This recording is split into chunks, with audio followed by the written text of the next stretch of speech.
Book 1, Part 2, Chapter 10. Prince Andrei stayed at Brünn with Bilibin, a Russian acquaintance of his in the diplomatic service. "Ah, my dear prince, I could not have a more welcome visitor," said Bilibin as he came out to meet Prince Andrei. "Franz, put the prince's things in my bedroom," said he to the servant who was ushering Bolkonsky in. "So you're a messenger of victory, eh? Splendid. And I'm sitting here ill, as you see." After washing and dressing, Prince Andrei came into the diplomat's luxurious study and sat down to the dinner prepared for him. Bilibin settled down comfortably beside the fire. After his journey and the campaign during which he had been deprived of all the comforts of cleanliness and all the refinements of life, Prince Andrei felt a pleasant sense of repose among luxurious surroundings such as he had been accustomed to from childhood. Besides, it was pleasant after his reception by the Austrians to speak, if not in Russian, for they were speaking French, at least with a Russian who would, he supposed, share the general Russian antipathy to the Austrians, which was then particularly strong. Bilibin was a man of 35, a bachelor and of the same circle as Prince Andrei. They had known each other previously in Petersburg, but had become more intimate when Prince Andrei was in Vienna with Kutuzov. Just as Prince Andrei was a young man who gave promise of rising high in the military profession, so to an even greater extent Bilibin gave promise of rising in his diplomatic career.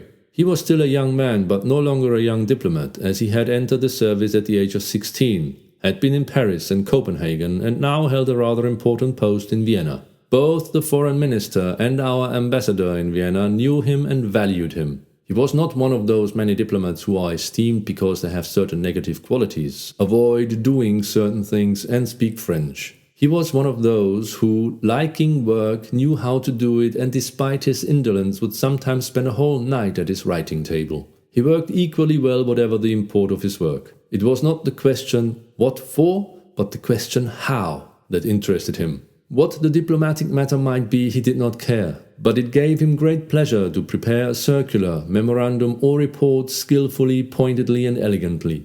Bilibin's services were valued not only for what he wrote, but also for his skill in dealing and conversing with those in the highest spheres. Bilibin liked conversation as he liked work, only when it could be made elegantly witty. In society, he always awaited an opportunity to say something striking and took part in a conversation only when that was possible. His conversation was always sprinkled with wittily original, finished phrases of general interest. These sayings were prepared in the inner laboratory of his mind, in a portable form as if intentionally, so that insignificant society people might carry them from drawing room to drawing room. And in fact, Bilibin's witticisms were hawked about in the Viennese drawing rooms and often had an influence on matters considered important. His thin, worn, sallow face was covered with deep wrinkles, which always looked as clean and well washed as the tips of one's fingers after a Russian bath. The movement of these wrinkles formed the principal play of expression on his face. Now his forehead would pucker into deep folds and his eyebrows were lifted, then his eyebrows would descend and deep wrinkles would crease his cheeks. His small, deep-set eyes always twinkled and looked out straight. "Well now, tell me about your exploits," said he. Bolkonsky, very modestly, without once mentioning himself, described the engagement and his reception by the Minister of War. "Ils m'ont reçu avec ma nouvelle comme un chien dans un jeu de quilles," said he in conclusion. Bilibin smiled and the wrinkles on his face disappeared. "Cependant, mon cher," he remarked, examining his nails from a distance and puckering the skin above his left eye. "Malgré la haute estime que je professe pour the Orthodox Russian army, j'avoue que votre victoire n'est pas des plus victorieuses." He went on talking in this way in French, uttering only those words in Russian on which he wished to put a contemptuous emphasis. "Come now, you with all your forces fall on the unfortunate Mortier and his one division, and even then Mortier slips through your fingers. Where's the victory?" "But seriously," said Prince Andrei, "we can at any rate say without boasting that it was a little better than at Ulm." "Why didn't you capture one, just one marshal for us?" "Because not everything happens as one expects with the smoothness of a parade. We had expected, as I told you, to get at their rear by 7 in the morning, but had not reached it by 5 in the afternoon." "And why didn't you do it at 7 in the morning? You ought to have been there at 7 in the morning," returned Bilibin with a smile. "You ought to have been there at 7 in the morning." "Why did you not succeed in impressing on Bonaparte by diplomatic methods that he had better leave Genoa alone?" retorted Prince Andrei in the same tone. "I know," interrupted Bilibin. "You're thinking it's very easy to take marshals sitting on a sofa by the fire. That is true, but still, why didn't you capture him? So don't be surprised if not only the Minister of War but also His Most August Majesty the Emperor and King Francis is not much delighted by your victory. Even I, a poor secretary of the Russian embassy, do not feel any need, in token of my joy, to give my Franz a thaler or let him go with his Liebchen to the Prater. True, we have no Prater here." He looked straight at Prince Andrei and suddenly unwrinkled his forehead. "It is now my turn to ask you why, my dear fellow," said Bolkonsky. "I confess I do not understand. Perhaps there are diplomatic subtleties here beyond my feeble intelligence, but I can't make it out. Mack loses a whole army. The Archduke Ferdinand and the Archduke Karl give no signs of life and make blunder after blunder. Kutuzov alone at last gains a real victory, destroying the spell of the invincibility of the French, and the Minister of War does not even care to hear the details. That's just it, my dear fellow. Voyez-vous, mon cher? It's hurrah for the Tsar, for Russia, for the Orthodox Greek faith. Tout ça est bel et bon.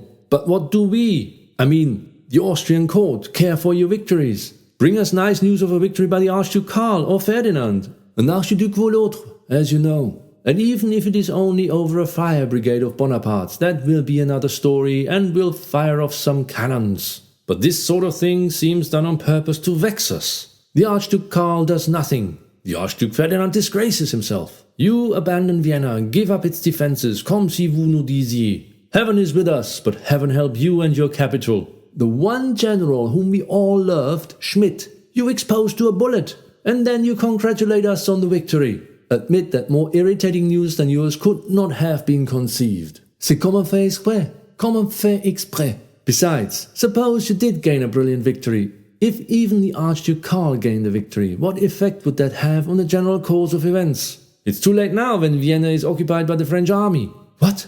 Occupied? Vienna occupied? Not only occupied, but Bonaparte is at Schönbrunn, and the Count, our dear Count Wrubna, goes to him for orders. After the fatigues and impressions of the journey, his reception, and especially after having dined, Bolkonsky felt that he could not take in the full significance of the words he heard.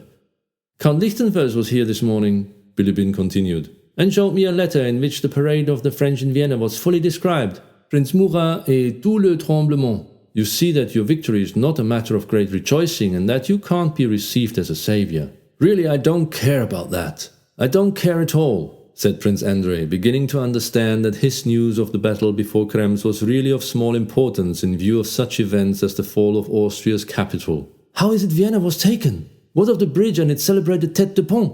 And Prince Auersperg? We heard reports that Prince Auersperg was defending Vienna," said he. "Prince Auersperg is on our side of the river, and is defending us, doing it very badly, I think, but still he is defending us. But Vienna is on the other side. No, the bridge has not yet been taken, and I hope it will not be, for it is mined and orders have been given to blow it up. Otherwise we should long ago have been in the mountains of Bohemia, and you and your army would have spent a bad quarter of an hour between two fires.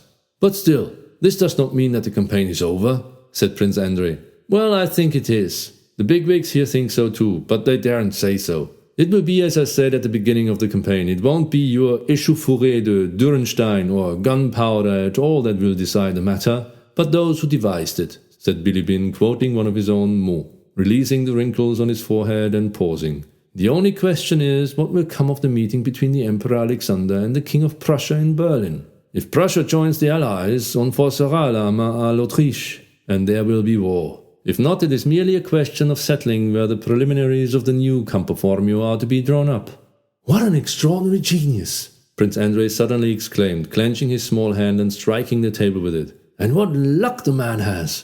"Bonaparte?" said Bilibin inquiringly, puckering up his forehead to indicate that he was about to say something witty. "Bonaparte?" he repeated, accentuating the U.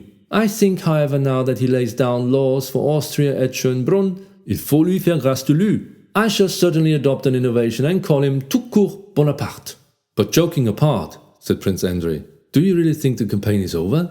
"This is what I think. Austria has been made a fool of, and she is not used to it. She will retaliate. And she has been fooled in the first place, because her provinces have been pillaged. They say the Holy Russian army est terrible pour le pillage. Her army is destroyed, her capital taken, and all this for the beaux yeux of his Sardinian Majesty. And therefore, entre nous mon cher, I instinctively feel that we are being deceived. My instinct tells me of negotiations with France and projects for peace. A secret peace concluded separately."